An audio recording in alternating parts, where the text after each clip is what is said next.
Donc, du coup, dans un premier temps, les productions bovines et tout d'abord la production, pardon, laitière.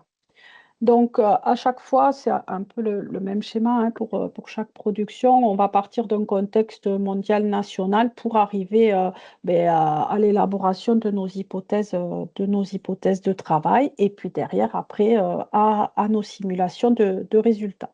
Donc au niveau de la campagne laitière, qu'est-ce qui s'est passé sur 2024? Voilà, on a une collecte au niveau, que ce soit, mondial ou même européen, qui est assez stable, qui a démarré, on va dire, un peu plus lentement, mais après, arrivant progressivement, vers le mois d'août et le mois de septembre, voilà, les bassins laitiers ont repris leur production et on va dire au niveau collecte, une production, alors au niveau européen qui se stabilise à plus 0,2 mais toutefois avec des écarts selon, les pays. Donc des pays qui sont plutôt dynamiques, que sont l'Espagne, l'Italie et la France et des pays qui voient au contraire leur collecte, baisser, notamment le Danemark et l'Allemagne. Au niveau du contexte prix européen, on est sur un contexte plutôt favorable avec des prix qui sont orientés à la baisse, que ce soit sur l'Allemagne ici au niveau de la campagne et sur les Pays-Bas et si on regarde au niveau mondial, voilà des prix aux États-Unis aussi qui sont, sur l'année, orientés à la hausse. Si on se recentre un peu maintenant sur la France, sur la France, on a une collecte qui a été plutôt dynamique sur les 8 premiers mois de l'année avec plus 0,9 et à octobre, on était à plus 1,1. Donc au niveau national. Alors avec, voilà, comme on peut le voir, des petits aléas sur cette campagne-là. La mise à l'herbe a été un petit peu plus difficile, parce qu'un printemps pluvieux, donc du coup ça a un petit impact ici, au niveau du printemps sur l'évolution des volumes collectés. Les conditions de pâturage ont été fortement favorables, hein, sur la campagne avec ces alternances de pluie, de soleil. Donc du coup, une collecte, bon, qui baisse, mais ça, c'est le rythme de notre collecte, hein, en fonction de notre cycle de production des vaches laitières. Le mois d'août, je ne sais pas si vous vous rappelez, on avait eu quelques pics de chaleur. Donc c'est vrai que là, quand il fait chaud, la production laitière, voilà, hein, c'est impacté. Les vaches, elles produisent un petit peu moins. Et on avait, l'automne qui arrivait et qui redémarrait avec un mois de septembre qui a été fort, un mois d'octobre qui a été fort aussi. Et par contre, là, on le voit, voilà, une petite inflexion, on constate une petite inflexion au niveau de la collecte sur novembre et décembre, parce que, c'est les incertitudes sanitaires, hein, liées à la FCO et la MHE et comme je vous ai dit, on a l'Est qui a été fortement impacté par la FCO3 et là, en fait, on commence à voir, enfin, on a constaté sur novembre et décembre une baisse de la collecte due, à cet impact de la FCO3, sur l'Est de la France. Alors, septembre-octobre, ça a été compensé par, la production du bassin ouest, mais, sur novembre et décembre, cette compensation n'est pas suffisante pour maintenir la collecte à ce qu'elle était sur 2023.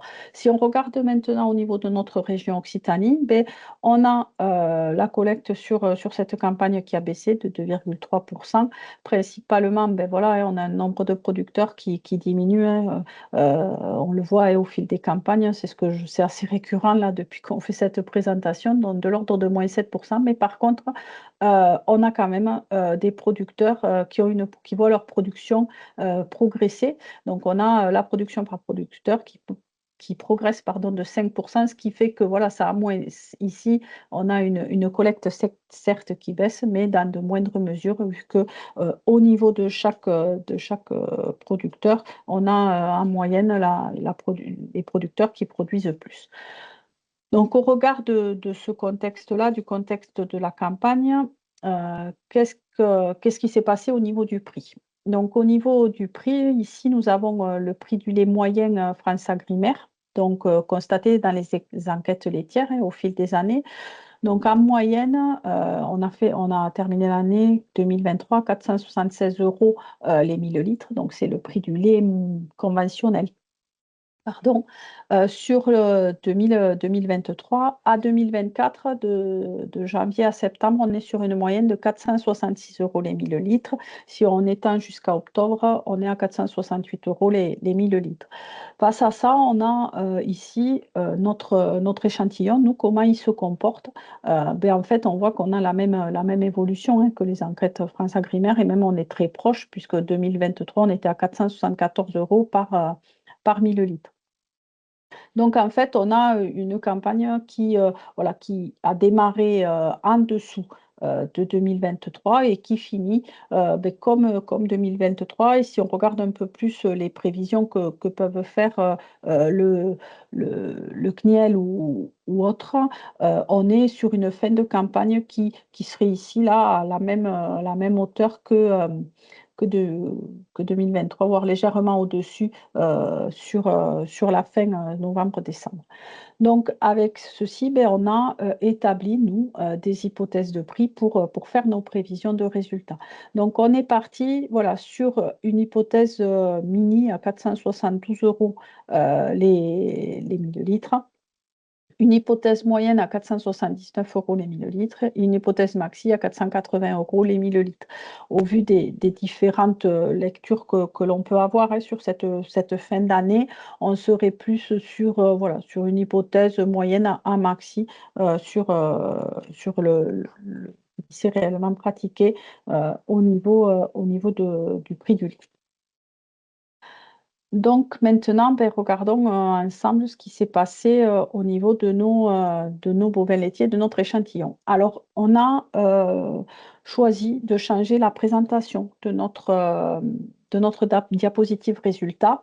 Donc, je ne sais pas si vous vous rappelez, les années précédentes, on vous présentait que l'évolution de l'EBE par unité de production. Là, cette année, ben, on a choisi de mettre en avant à la fois l'évolution des produits, suivant, voilà, on est remonté jusqu'à 2020 pour le lait, pour voir un petit peu comment ont évolué les produits au sein de notre échantillon, l'évolution des charges aussi, et bien sûr l'EBE, avec ici sur cette partie-là nos simulations et nos prévisions.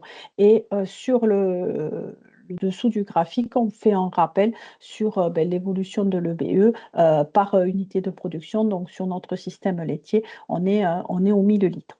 Donc, si on regarde notre échantillon, voilà, on est sur un échantillon avec une SAU de 101 hectares, principalement en surface fourragère, des ateliers, pas tout à fait de 2 UTH, principalement des UTH familiaux. Au niveau de l'atelier laitier, maintenant, si on regarde un peu plus près, c'est des ateliers laitiers en moyenne de 57 vaches, avec une production moyenne par vache de 6 700 litres.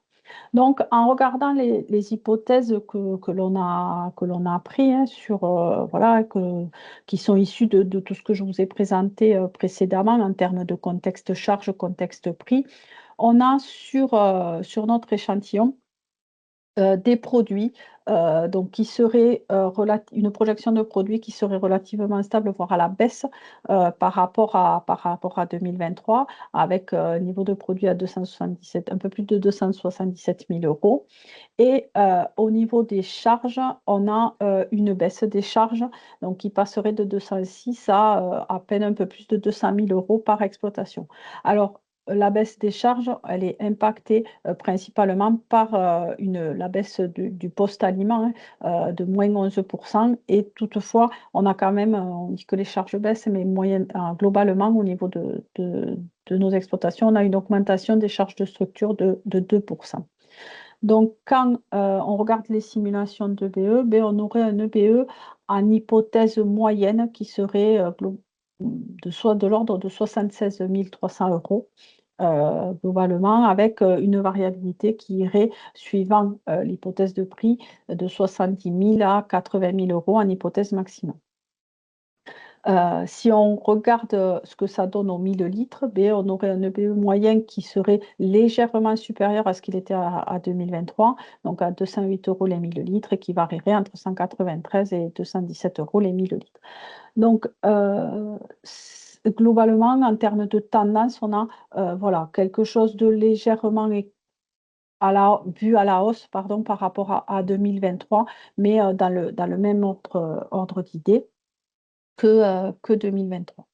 Sachant que là où j'attire votre attention, c'est que suivant, le contexte sanitaire, on peut avoir quand même des s'il est il y a des cheptels qui peuvent être un peu plus touchés, notamment je pense à l'Aveyron, pour, et la Lozère peut-être par la FCO 8, et le sud par la MHE avec des structures où il y a la quantité produite pourrait être un peu plus basse que nos prévisions.